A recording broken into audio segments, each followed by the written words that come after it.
कारण आपल्याला गुरु मानवी शरीरात दिसतात ना, म्हणून आपण त्यांना मनुष्य समजतोय. ही फार मोठी चूक आपण करतो बरं का.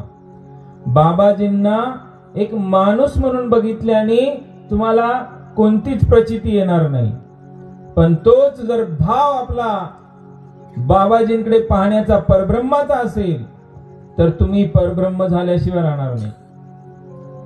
कारण देवाचं वाक्य आहे, आम्हा सद्गुरु तोची परब्रह्म, आम्हा सद्गुरु तोची परब्रह्म, ऐसा नित्य निजभाव सप्रेम, हीची गुरुसेवा उत्तमोत्तम, शिष्य परब्रह्म स्वये होय. शिष्य सुद्धा परब्रह्म स्वतः होऊन जातो. त्याला फक्त भाव ठेवावा लागतो की माझे सद्गुरु परब्रह्म आहेत. त्यांना मनुष्य दृष्टीने कधी पाहायचं नाही. लक्षात घ्या, आपण त्यांना माणसाच्या दृष्टीने पाहू नका.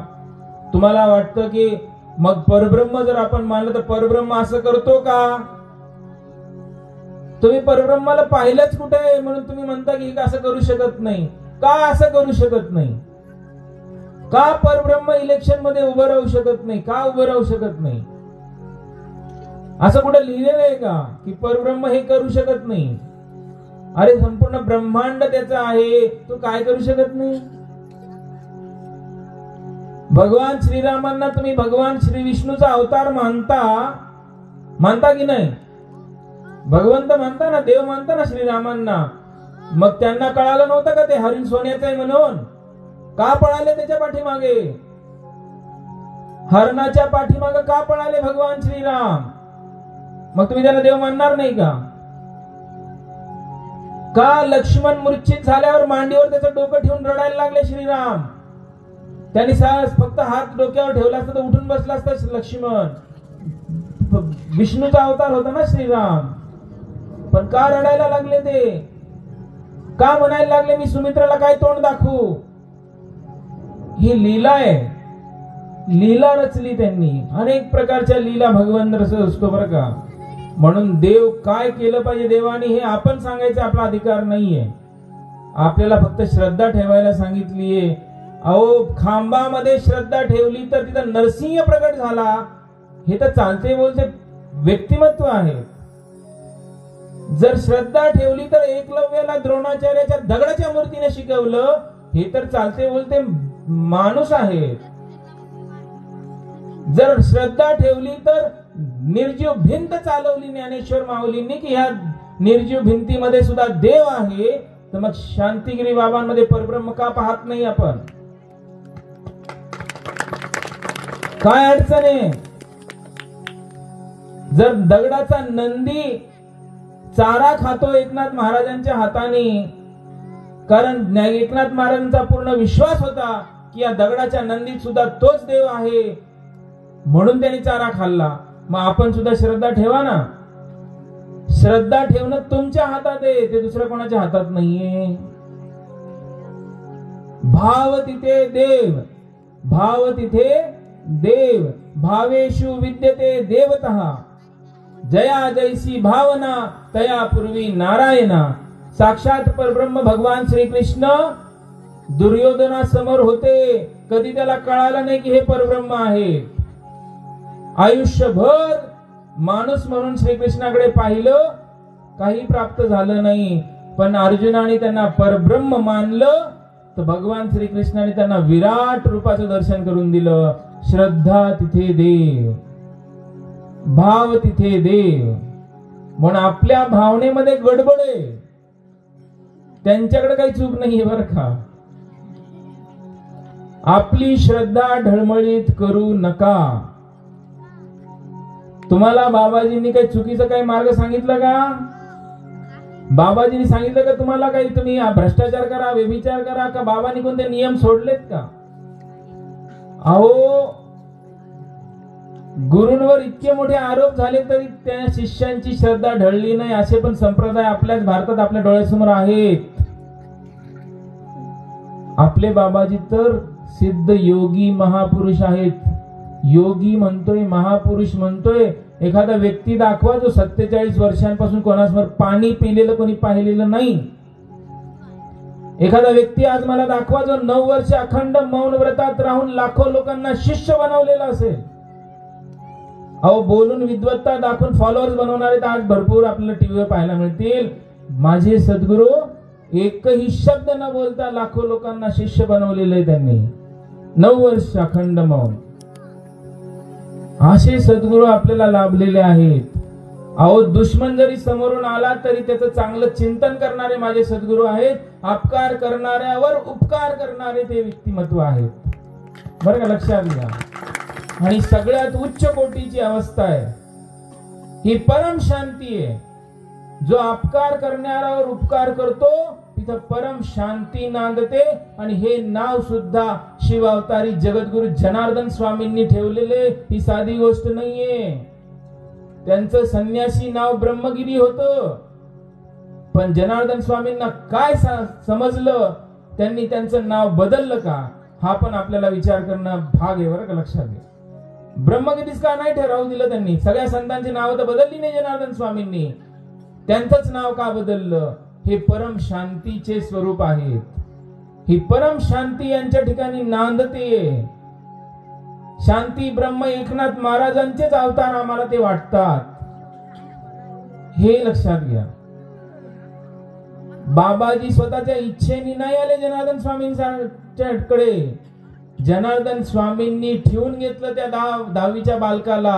हे पण विसरता कामा नये आपण. शांतिगिरी बाबा स्वतःहून जनार्दन स्वामींकडे नव्हते आले. बाबाजींनी त्यांच्या आई वडिलांना सांगितलं की याला इथंच राहू द्या. तू आंधळा मी लंगडा, जोडी चांगली जमेल. हे वाक्य जनार्दन स्वामींचं कसं काय आलं? बाबू, तू चालला तिथं तीर्थ, झोपला तर समाधी, बोलला ते मंत्र. हे शब्द जनार्दन स्वामींचे आहेत. बाबांनी सर्व काही देऊन टाकले बाबूला. बाबू हा मानाचा आहे.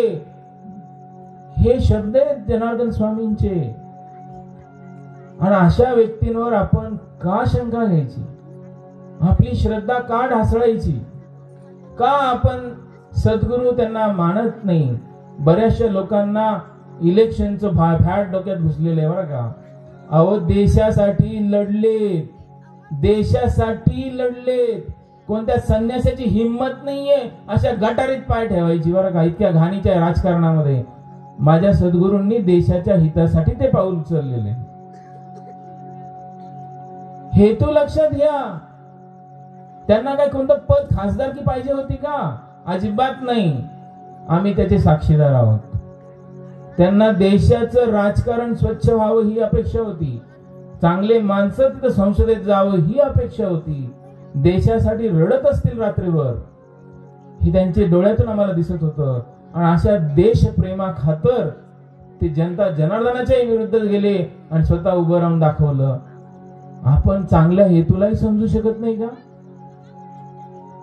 1 रुपया सुद्धा संस्थेचा बाबाजींनी खर्च केलेला नाहीये इलेक्शन मध्ये. मी त्याचा साक्षीदार आहे. तुम्ही दिलेला डोनेशन मधला 1ही रुपया बाबाजींनी खर्च केलेला नाहीये इलेक्शनला. जोही खर्च झाला तो आम्ही जमा करून केलेला आहे. हे मी त्याचे साक्षीदार आहे. म्हणून बाबाजींकडे कोणीही बोट दाखवू नये या बाबतीत तरी नाही. आणि आपलं कल्याण करून घ्यायचं असेल तर सद्गुरूंवर श्रद्धा ठेवा. आम्हा सद्गुरु तोची परब्रह्म, ऐसा नित्य निज भाव सप्रेम, हीची गुरु सेवा उत्तमोत्तम, शिष्य परब्रह्म स्वये होय. मन कृपया सर्वांच्या चरणी विनंती आहे. आपल्या जीवनाचं कल्याण करून घेण्यासाठी सद्गुरु आपल्या जवळ आहेत. काही वर्षांनी पश्चाताप करू नका की शांतिगिरी बाबा जवळ असताना मला कळाले नाही. बरं का, जवळ आहेत ते, आपल्या जवळ आहेत, आपल्याला ते कळावे हीच प्रार्थना करतो. खूप वेळ झालेला आहे.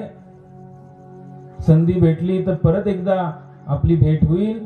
आणि आपण नक्की या मुद्द्यावर गुरु सेवा कशी केली पाहिजे, बाबांनी जे शिकवले ते आम्ही तुम्हाला सांगू, हेच नम्र विनंती आहे. सगळ्यांनी आपल्या कर्तव्याचं पालन करा.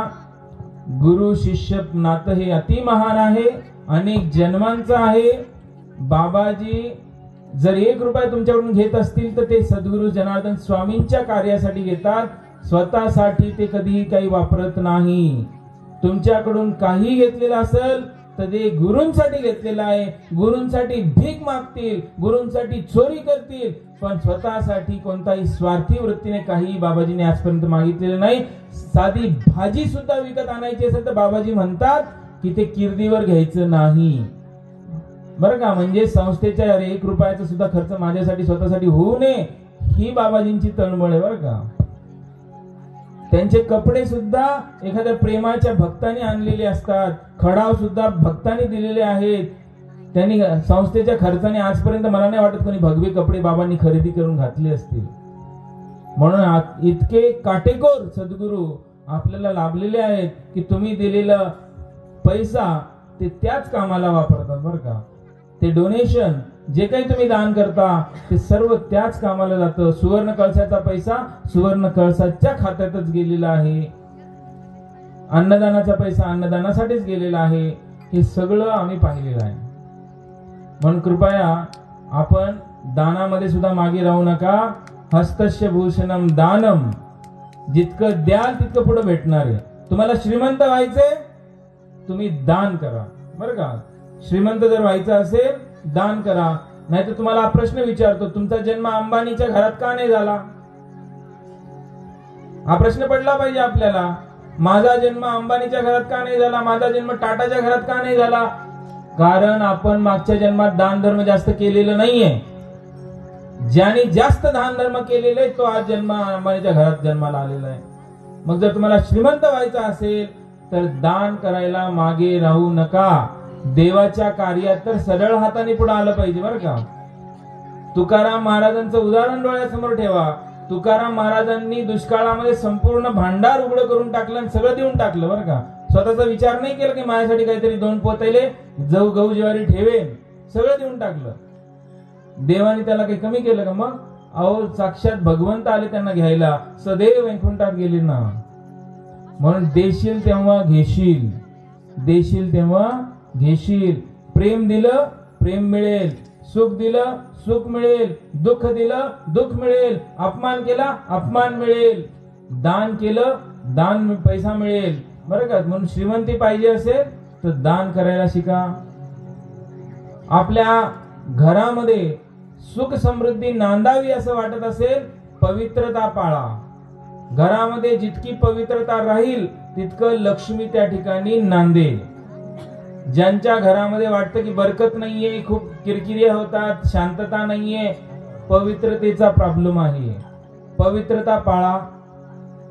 सूर्योदयापूर्वी उठा, सडा संमर्जन करा. हे भागवतात लिहिलेले, बरं का, माझ्या मनाने सांगत नाहीये. भागवत ग्रंथामध्ये लिहिलेले की माता भगिनींनी सूर्योदयापूर्वी उठून सडा संमर्जन करून रांगोळी टाकून सारवलेलं जमीन असेल तर त्या घरातली लक्ष्मी हाकलून दिली तरी जाणार नाही. हे शब्द आहेत देवाचे. मग जर तुम्हाला श्रीमंत राहायचं असेल, दरिद्री व्हायचं नसेल तर सूर्योदयापूर्वी उठायचं आणि अंगण झाडायचं, सडा संमर्जन करायचं, रांगोळी टाकायची, संध्याकाळी दिवे लावायचे दरवाजापाशी, मग बोला. तुम्हाला लक्ष्मी कशी तुमच्या घरातून बाहेर जाईल बघू आपण. अजिबात शक्य नाही. इकडे सुद्धा पुरुषांनी, बरं का, माता भगिनींचा आदर ठेवा. ही अर्धांगिनी आहे तुमची. बाबाजींनी सांगितलं पत्नीचा सल्ला घेऊनच सगळे काम करा. इकडे सांगितलं की पतिव्रतेचा भाव, तिचा पती तिला देव. तुका म्हणे पतिव्रता तिची देवावरी सत्ता. म्हणून पहिला परमेश्वर तुमचा पती आहे, मंदिरातला देव नंतर. म्हणून त्याचे दर्शन पहिले घ्यायचे. रोज रोज पतिराजाचं दर्शन घेऊनच तुम्ही मंदिरात आले पाहिजे, बरं का. नाही तर तुमचा हा मंदिरातला देव कधी प्रसन्न होणार नाही, बरं का. त्याला तिकडे उपाशी ठेवायचं आणि इकडे येऊन नैवेद्य चालायचं. हा देव कधी प्रसन्न होणार नाही, बरं का. वेळ कमी आहे, नाही तर बरेचशा गोष्टी आहेत. आपण अनुष्ठानामध्ये नक्की भेटलोय तर नक्की या विषयांवर आपण चर्चा करूया. खूप खूप धन्यवाद. एक जय जयकार आपण करूया. एक भजनही वाटल्यास घ्या. ओम नमः पार्वती पते हर महादेव. गोपाल कृष्ण भगवान की जय. श्री गुरुदेव देव दत्त दत्त दत्त. अलौक निरंजन निष्काम कर्मयोगी शिवयोगी जगद्गुरु जनार्दन स्वामी महाराज की जय. उत्तराधिकारी जगद्गुरु स्वामी शांतिगिरी महाराज की जय. बजरंग बली की जय. पंढरीनाथ भगवान की जय. शिव लीलामृत ग्रंथ इथं आहे. या ग्रंथाचंही पठण इथं चालू आहे. मला वाटतं कोण करतंय याचं पठण? हातवर करा. माता भगिनीच आहेत का सगळ्या? बरं, कोण वाचतंय हे शिवलीलामृत? कोण वाचतंय? उभे राहा ताई, उभे राहा. बरं, टाळ्या वाजून त्यांचं अभिनंदन करूया. आणि हा प्रसाद त्यांना राहील. एका माता भगिनीने त्यांचं पूजन करायचंय.